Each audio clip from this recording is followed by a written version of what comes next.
मेरे प्रिय दर्शकों नमस्कार। प्रिय दर्शकों, ऋषि ज्योतिष में मैं आपका स्वागत करता हूं। आपको धन्यवाद भी दे दूं क्योंकि मेरे आप वीडियो बड़ी उत्साह से देख रहे हैं और आग्रह भी कर दूं थोड़ा करना कि आपको अच्छा लगता है तो लाइक करें ताकि मुझे ये मालूम हो कि मेरे दर्शकों को मेरा वीडियो अच्छा लग रहा है। आप ही लोगों की कुंडलियां हैं, मेरी कोई दूसरी कुंडलियां नहीं है। मैं ज्योतिष के योग जो है उनका व्याख्या करके ताकि सभी दर्शक देखें और आप लोगों की कुंडली का उदाहरण के रूप में पेश करता हूं ताकि उसमें जो शुभ अशुभ योग है वो भी आपकी जानकारी हो और आप अपने उपाय करके अपना जीवन सार्थक बना दें। ये कुंडली के 12 भाव है, हमेशा बताते हैं। ये लगन लगन स्वयं का प्रतिनिधि है, जबकि सबसे महत्वशाली लगन लगने से द्वितीय भाव धन का, कुटुंब का, परिवार का, पराक्रम का, भाई बहन का, घरेलू सुखों का, शिक्षा संतान का, संघर्ष का, लोक शत्रु का, जीवन साथी का, व्यापार का, अष्टम भाव आयु का भी है, दीर्घकालीन रोग का। नवम भाव भाग्य भाव है। नवम भाव भाग्य भाव है जो मैं आपको पीछे से बताया भाग्य भाव के बारे में। ये है दसम भाव और ये एकादश भाव है, ये द्वादश भाव है। ये दसम भाव हमको कुछ ना कुछ कार्य करना है। हम इस पृथ्वी पर आए हैं, हमने जन्म लिया है, शिक्षा ली है। हमारे माता पिता जब हम स्कूल में जाते हैं तो उनकी आशाएं ये होती हैं कि अच्छा पढ़ लिख करके अच्छा काम करेगा, अच्छा धन दौलत कमाएगा, हमारा बुढ़ापे का भी सहारा बनेगा। ये हर एक की इच्छाएं होती हैं। क्यों कि हर एक भाव वृद्धि करता है, हर एक भाव पांचवा उसके वृद्धि करता है, तो हर आदमी की इच्छाएं होती हैं। और दसम भाव शीर्ष केंद्र है। मैंने पहले भी बताया है, इससे पहले वीडियो मैंने जब बताया था कि अर्थ त्रिकोण का भाव, यहां से हमने अर्निंग करनी है, मिलेगी हमको यहां से। मतलब हमारे पास कर्म होना चाहिए। हमने जो शिक्षा ग्रहण की है हमारी ये रहती है कि हम कर्म करें। क्या कर्म करें ये इस वीडियो में नहीं है, वो तो मैंने पहले बहुत बताया, फिर बीच में बताऊंगा। लेकिन हम कर्म करें और शिक्षा के अनुरूप हमको कर्म मिल जाता है तो हमारी आजीविका चलती है। और सबके अपना जीवन यापन के लिए कर्म बहुत जरूरी है। तो हम बात करेंगे ये दसम भाव का स्वामी, क्योंकि हमेशा ग्रह तो घूमते रहते हैं, भ्रमित होता रहता है अपने अपनी अवधि के आधार पर। सूर्य 1 महीने में, गुरुदेव 12 महीने में, शनिदेव 2.5 साल में, इस तरह से मंगल देव 45 दिन में, बुध शुक्र ये सब 1-1 महीना लगा लो, और चंद्रमा 2.25 दिन में राशि बदली करता है। तो ये घूमते रहते हैं। तो दसम भाव का स्वामी आपका 12 भावों में कहां पर है, क्या फल देगा, मैं थोड़ा शॉर्टकट में बताऊंगा, सारांश में बताऊंगा। कुछ भाव ऐसे हैं, कुछ स्थान ऐसे हैं वहां पर परेशानी आएगी, परेशानी आती है, जो हम अपने कर्मों से लेकर के आए हैं। उसका उपाय है, घबराने की जरूरत नहीं है, हर चीज का उपाय है, उपाय कर लेना चाहिए। तो पहले हम बात करेंगे दसम भाव। दसम भाव दशमेश का सभी भावों में फल पर चर्चा करेंगे। उसके बाद अंशों के आधार पर बलवंता ग्रह की होनी चाहिए। देखिए मेरे वीडियो में मैं जो भी बताता हूं अंशों के आधार पर बताता हूं, बाकी कोई बताए या ना बताए, मेरे पास ऐसा टोटल का नहीं है आपको यहां होगा तो मिल जाएगा, नहीं, उसके अंश भी होने चाहिए, कौन सी राशि में वो भी होना चाहिए, कहीं विष नवास में नहीं है वो भी तो हो, कहीं पीड़ित है तो वो भी तो हो, वो सारी चीजें हैं। मेरे उदाहरण की कुंडली में आपको सब कुछ मिलता है। यहां मैं आपको सामूहिक एक गाइडलाइन दूंगा। दसम भाव का स्वामी अगर लगन में हो, विद्वान माना जाता है, ये सब पराशर जी के सूत्र हैं, विद्वान माना जाता है, विख्यात होता है, धनी होता है, क्योंकि केंद्र त्रिकोण का संबंध होता है। जैसे जैसे आयु बढ़ती है धन की वृद्धि भी होती रहती है और सम्मान में कमी नहीं होती। लेकिन मेष लगन यहां पर हो, जैसे ये मेष लगन लिखा है तो दसम भाव का स्वामी तो शनि हो गया, और मेष लगन में शनि दसम भाव का स्वामी हो गया, एकादश का भी हो गया, तो नीच राशि में आ जाएगा। शनि नीच राशि में होगा, दसम और एकादश का स्वामी होगा, हानि होगी, स्वास्थ्य भी कमजोर होगा नीच राशि से देखा। मेष लगन में दसम भाव का स्वामी शुभ फल नहीं देगा। मैं सभी का जो पिन पॉइंट मैं बताता जाऊंगा।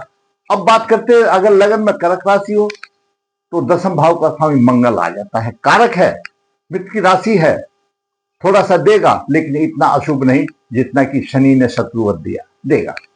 लेकिन कन्या मीन लगन की कुंडली में यहां पर 6 और 12 लिखा हो और लगन में ही हो तो अपनी राशि में होगा, स्वयं राशि में होगा, तो कहना ही क्या है, वो तो फिर अच्छी बात आ गई।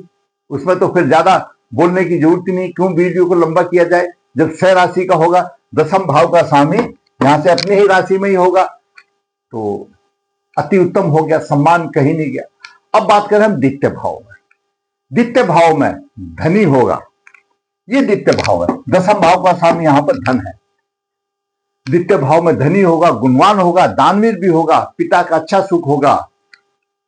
और दर्शकों, मिथुन लगन में, मिथुन लगन यहां जब 3 आएगा तो द्वितीय भाव में कर्क राशि आ जाएगी और दसम भाव का स्वामी होगा गुरु, वो तो उच्च राशि में होगा तो अति उत्तम हो जाएगा, धन के वारे किनारे हो जाएंगे, लक्ष्मी का योग बन जाएगा, कोई दिक्कत नहीं।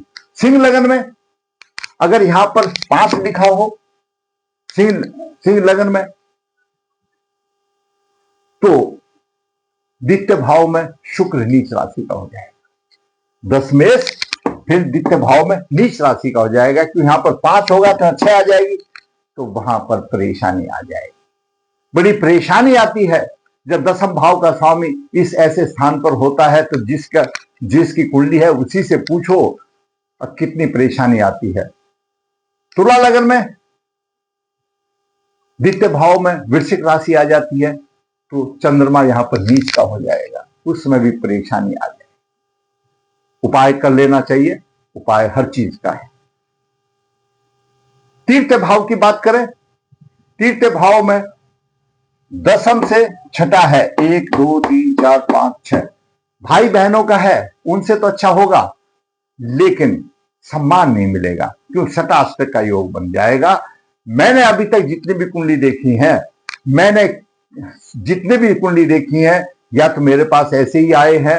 अगर आपको किसी को अगर आपके व्यवसाय में स्थिरता मिली है, सम्मान मिला है तो कमेंट बॉक्स में लिखिए कि उसको मिले, ताकि मुझे पता है। लेकिन साधारण तौर पर शताष्टक योग बनता है। हैंड टू माउथ तो सभी होते हैं, लेकिन प्रतिष्ठा सम्मान को तो दूर चली जाती है तीसरे भाव में।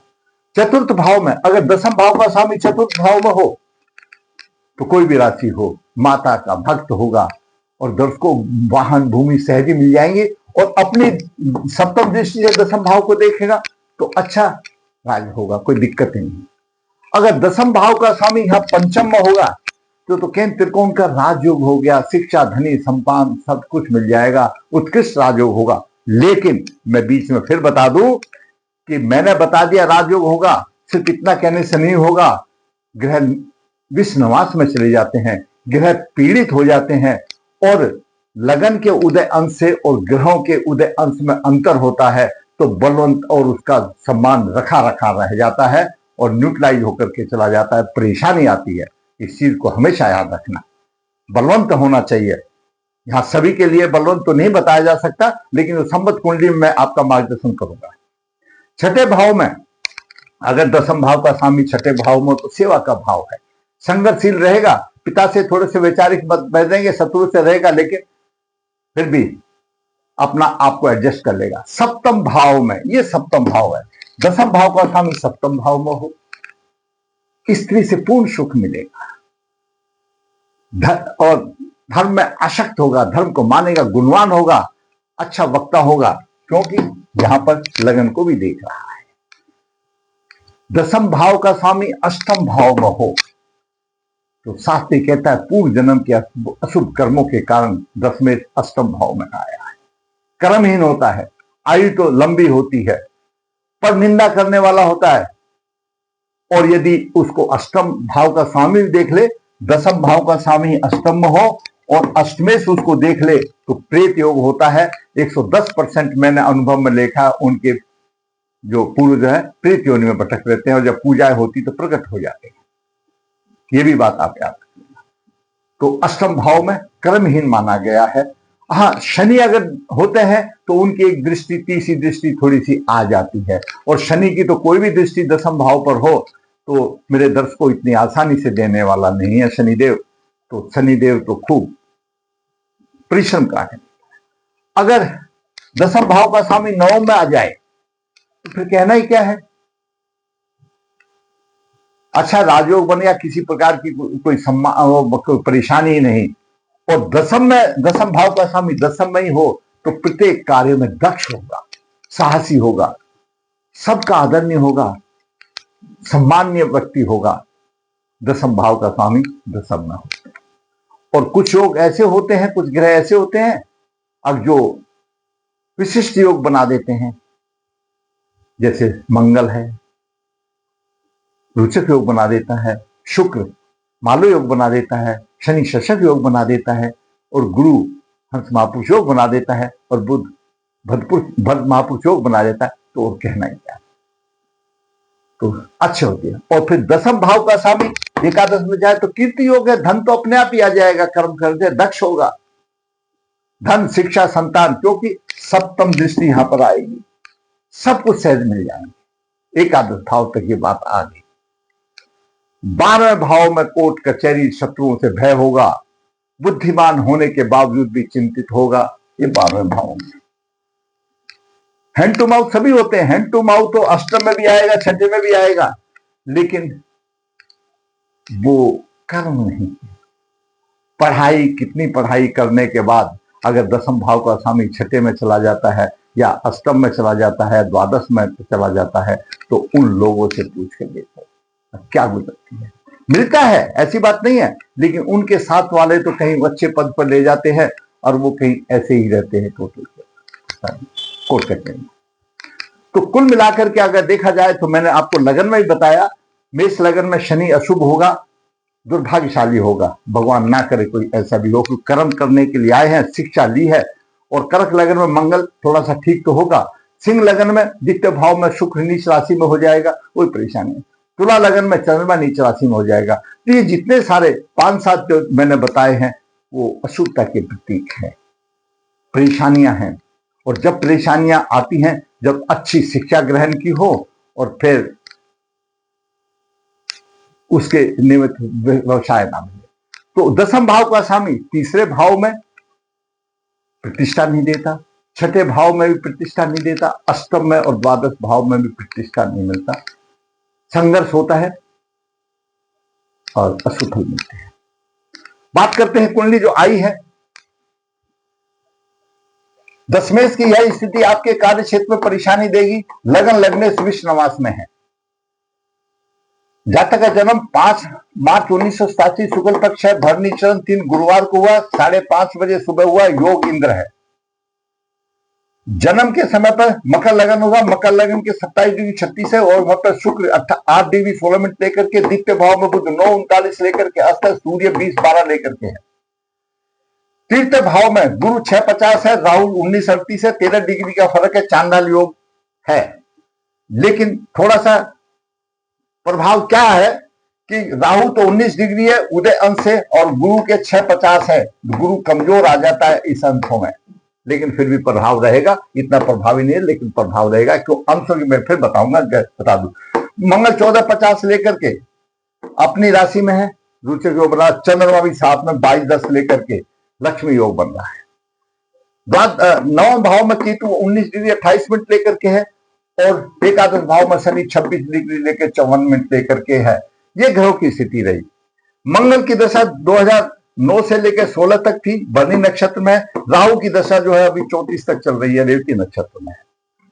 अभी दर्शकों देखिए, दसम भाव का स्वामी शुक्र यहां पर है, लगन में है, मित्र राशि में है, लगन में है, मित्र राशि में है, लेकिन लगन के उदय 27 डिग्री 36 मिनट है और शुक्र के 8 डिग्री है। 19 डिग्री का फर्क है। शुक्र प्रभावहीन है, शुक्र प्रभावहीन है। दसम भाव का स्वामी और पंचम भाव का स्वामी कितना अच्छा राजयोग है दसम मकर लगन के लिए, लेकिन 8-16 पर है, प्रभावहीन है। लगन के अंश 27-36 है, मकर लगन है, और शनि 26-54 पर है, जल तत्व राशि में है, लगन और शनि दोनों विष नवास में है। मैंने पहले ही बताया, लगन और लग्नेश, प्रतिष्ठा तो उसी को मिलेगी। लगन भी विष नवास में है और लग्नेश भी विष नवास में है, तो कोई प्रतिष्ठा नहीं। चाहे पीएचडी कर लो, कुछ भी कर लो, प्रतिष्ठा तो लगन को और लग्नेश को मिलती है ना, कोई प्रतिष्ठा नहीं। दशमेश अंशों में कमजोर रह गया, दशमेश अंशों में कमजोर रह गया, यहां ये कारण बना। पुष्कर नवास में गुरु भी आ गया, चंद्रमा भी आ, शुक्र क्या आ गया, तीन तीन ग्रह पुष्कर नवास में आ गए। गुरु आया तो गुरु तो प्रभावित हो गया, राहु से प्रभावित हो गया, चांडाल योग बन गया। चंद्रमा आया पुष्कर नवास में तो अपनी राशि में है, अच्छा फल दे रहा है, बढ़िया है, कोई दिक्कत नहीं। चतुर्थ भाव का स्वामी, सब कुछ है, ठीक है, अच्छा गृहस्थी का सुख मिलेगा, बढ़िया होगा, भूमि मकान कम मिलेगा, और लक्ष्मी योग बना रहा है, सप्तम दृष्टि को देख रहा है। शुक्र भी पुष्कर नवास में आ गया, लेकिन पुष्कर नवास में तो आ गया उसकी ग्रहों के अंशों के आधार पर, लेकिन उदय अंश में तो काफी फर्क रह गया। तो शुक्र तो पुष्कर नवास लेकर के अंधेरे में ही रह गया, फल नहीं मिलेगा। उसके बाद साथ साथ एक तो बात यहां पर आ गई, क्योंकि शुक्र ठीक है डिग्रियों में पुष्कर नवास में आ गया, क्योंकि अगर मकर में 8-16 पे होगा तो पुष्कर नवास में होगा, लेकिन उदय अंश भी तो उसी के बराबर चाहिए ना, तो कमजोर पड़ गया, कमजोर पड़ गया। दसवें और पंचवें पुष्कर नवास में अच्छी शिक्षा, अच्छा व्यवसाय देगा, लेकिन डिग्रियों में उदय अंश से कमजोर हो गया। अपनी डिग्री पुष्कर नवास में 8-16 लेके आए, वो ठीक बात है, लेकिन लगन की भी तो डिग्रियां उसी तरह चाहिए थी, लग्नेश की भी तो चाहिए थी। आखिर प्रतिष्ठा किसको मिलेगी, लगन और लग्नेश को? वो तो कहां गई, विष्णुवास में फंस गए, कैसे होगा? केतु भाग्य भाव में है। यहां पर एक और मैं बात बता देता हूं कि हमारे जो नवग्रह हैं जो भाग्य भाव में स्थित रहते हैं, तो उसको कहा गया भाग उदय।